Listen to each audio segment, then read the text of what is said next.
What's up, guys? Today I'm going to be going over an inverse fair value gap setup checklist. Basically, this is just everything that you need to be looking for in the exact order that you need to be looking for it when you're trading so you can get a perfect setup. Also, I will be showing examples on how I use these steps to get perfect setups in the market. So make sure you guys watch to see those setups and how to use them so you guys can find perfect setups as well. This PDF will also be in my Discord if you guys want to go check it out, and let's get into it. So the first step here is that we must have a liquidity sweep and or delivery from a fair value gap. Notice how it says and or, you can have both. So basically we just want either a liquidity sweep on buy side or sell side, or delivery from bullish or bearish fair value gap. Doesn't matter, it just depends on whether you're going to take a long or a short. And then after that, you want a possible inverse fair value gap, right? So when we sweep liquidity, if we make a fair value gap when sweeping the liquidity, or if we deliver from a fair value gap, right? And when we're starting to get delivery from a fair value gap, we create another fair value gap in the opposite direction. So we could hopefully get an inverse of that fair value gap to get a setup. I will explain this more when we get into the examples. But then when we go to step 3, after we have step 1 and 2, we have to make sure there is nothing contesting our possible setup. So if we have equal lows or data lows below and we're trying to take a long, then I would not take that setup. If we are taking a short or looking at a short and we have equal highs above or data high above, I won't take the setup. Same thing with the SMT divergence. If we have an SMT divergence going against our setup, then I would not take it. Now, all of these three things that I'm explaining here that would make me not take a setup, I have made videos on. If you don't know what they are, you can go check them out. And then the last thing is the fair value gap gets inversed. That is the whole idea of the strategy. That's why it's called the inverse fair value gap strategy. So if we don't have an inverse fair value gap, then we don't take the setup.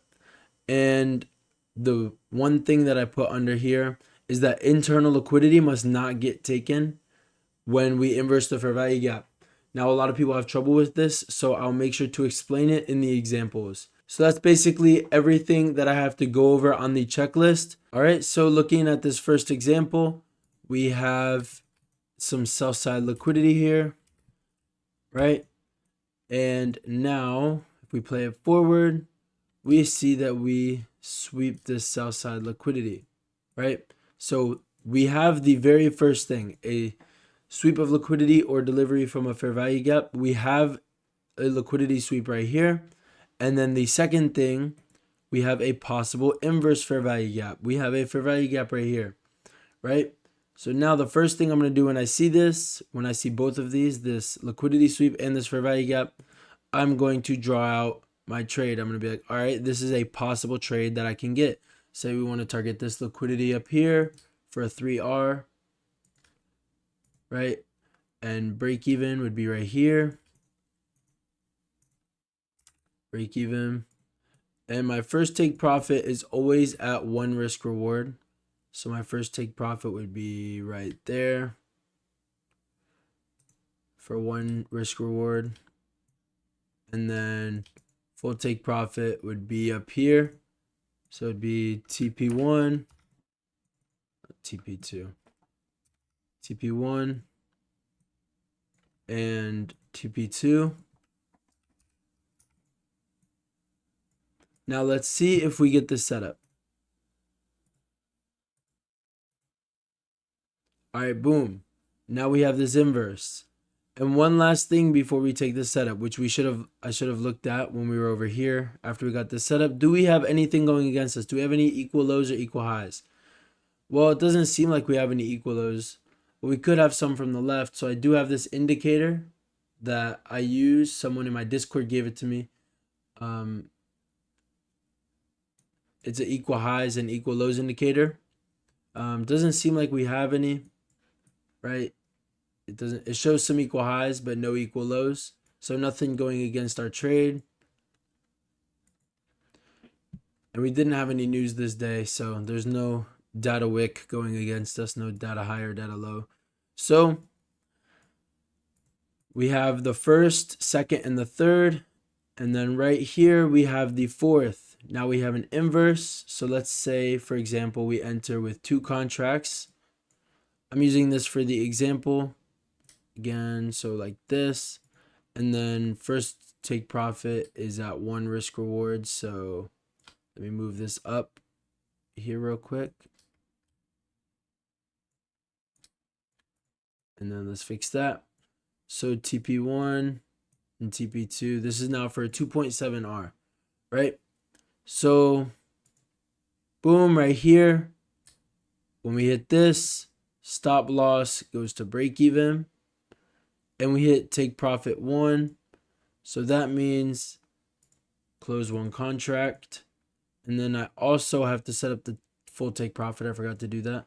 So now it's a risk-free trade with partial take profits taken, guaranteed profit, and no risk left. And then boom, almost a 3R trade, 2.7. Almost a 3R trade, just like that, because we used our checklist, right? And this is in pre-market, so you would have been done before market even opened. You would have had a 3R trade, and you would have been done for the day before market even opens. Now, sometimes you will not find them from 1 to 4, like in that exact order. Sometimes you'll find them in a little bit of a different order. Like looking here on the 2-minute, we have a fair value gap. And then we see that it doesn't really look like we would be delivering from this 2-minute right here, because we already closed below it, right? We wouldn't really be delivering from it. But if we go on the 3-minute, we can see we could possibly deliver from this 3-minute, right? So we don't have a fair value gap on the 3-minute, so we could inverse this 2-minute with delivery from the 3-minute. So if we play the next candle out, right there, we have delivery from that 3-minute and an inverse on the 2-minute. Now you can see if we go on the 3-minute here, there is no fair value gap, like I said, to take a setup off of. So we can see this. We can enter into a long off of here. Now again, we can check for any equal lows. Don't really think we have any. I'll turn this on to check. We do have some, but they are really far. They're really far down. So I really wouldn't worry about these because of how far they are. Now, if we came closer to them, I would be more worried about them. But we don't have any to worry about right now. So if I draw this out, I'll do about, let's say, 110 tick stop loss. So we'll do a 2R since we don't really have anything to target. Pretty sure this was at all-time highs. So don't really have much to target. But again, this will be break even at internal. Full take profit will be this 2R right here. And partial take profit will be here. Let's see. So we have delivery. So the way that it kind of would have been 2 and then 1. It would have been more of step 2. Oh, I see we have a fair value gap. Let me see if we have delivery. Let me check the higher time frame. And then we do have delivery from the higher time frame. Right? We also have delivery from this 5-minute. There's a 5-minute here. We also have delivery from this 5-minute. If we're looking at the 2-minute, we have delivery from this 5-minute as well. So you could have done the 3-minute or the 5-minute.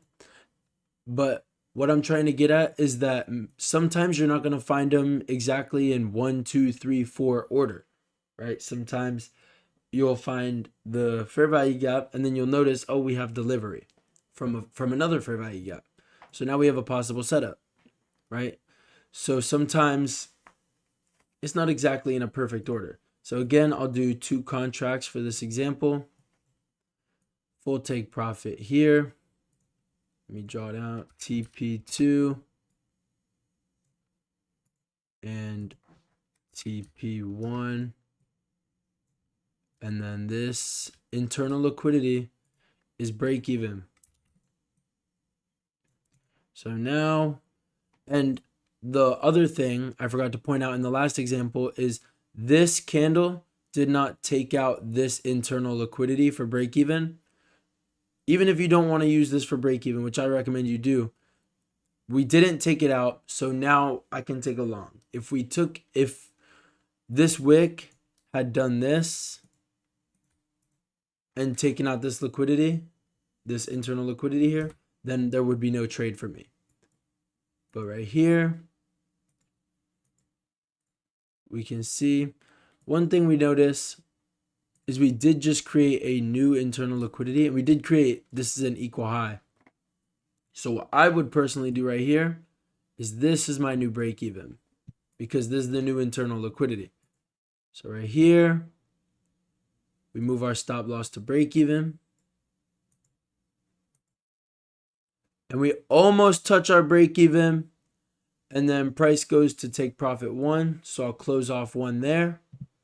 So now we have some guaranteed, we have some secured profit. And our stop loss is at break even. So it's risk free with some secured profit. Now let's see what price does.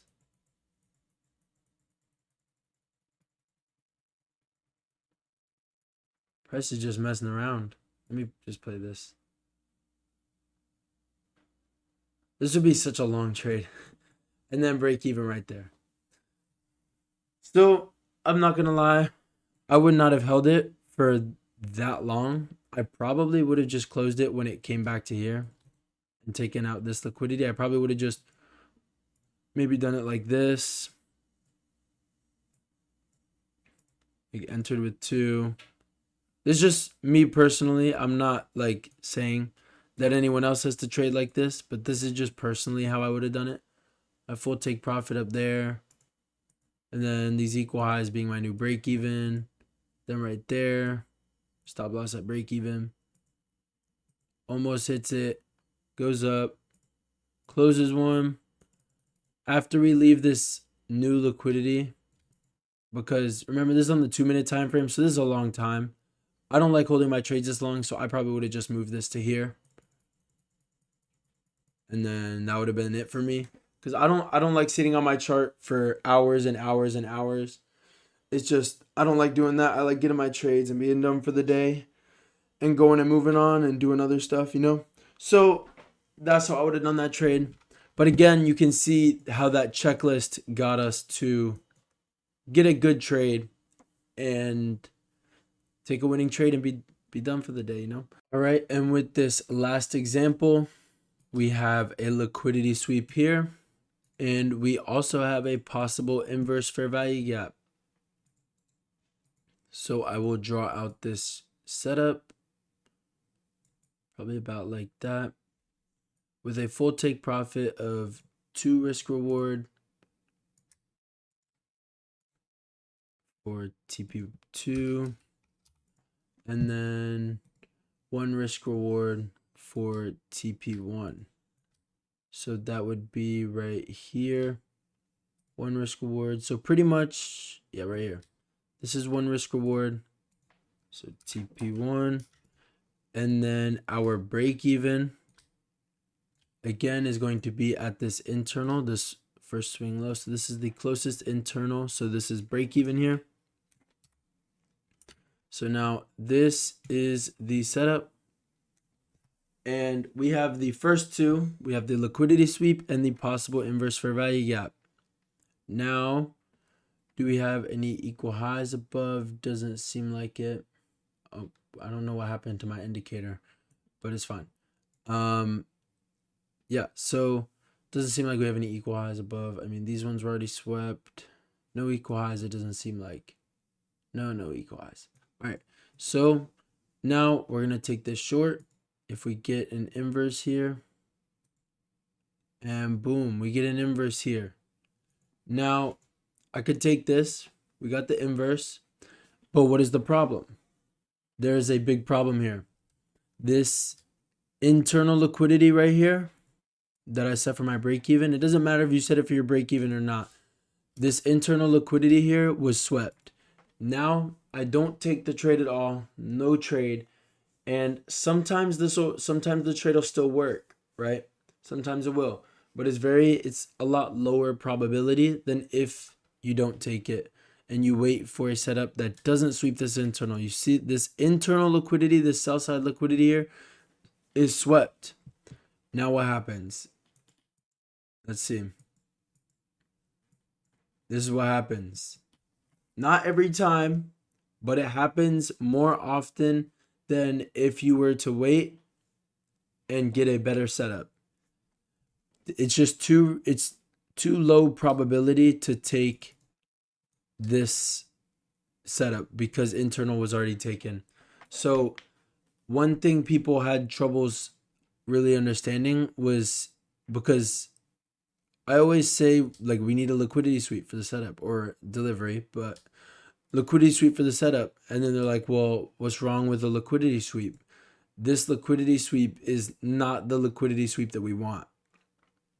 This actually tells me not to take the setup, right? And that's what that one rule was that I had in the checklist, that you have to make sure that this is not here. We don't get a sweep of this because sometimes this will happen, right? The whole point of trading is to get a high probability setup and to stay consistent. And if you're taking setups like this, sometimes you'll get lucky, but this happens a lot. So I would not take this setup.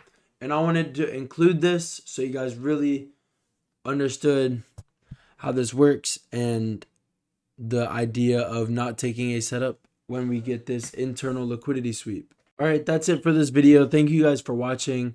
Make sure you guys subscribe if you guys enjoyed. Leave a like if you found this video helpful. Leave a comment if you guys have any videos you guys want me to do. Leave a comment and I'll be sure to try to make the videos that you guys want.